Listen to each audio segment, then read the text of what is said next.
Salam Media Sriwijaya. Pakem Masjid Darussaadah Komplek Kenten Sejahtera Poligon Banyuasin tahun ini menerima 2 ekor sapi hasil dari arisan anggota Pakem dan warga yang ingin berkurban di Hari Raya Idul Adha 1443 Hijriah.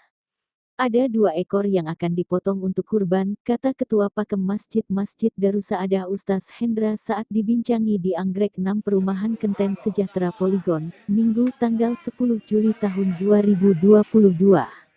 Lebih lanjut ia mengatakan kalau hewan kurban tahun ini sama seperti tahun lalu. Untuk hewan kurban sendiri sudah mulai dilakukan pemotongan sejak pukul 9 waktu Indonesia Barat.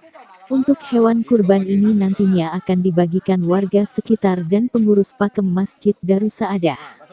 Jadi kita hanya menyediakan daging kurban dan diberikan ke pengurus dan warga sekitar seperti tahun sebelumnya.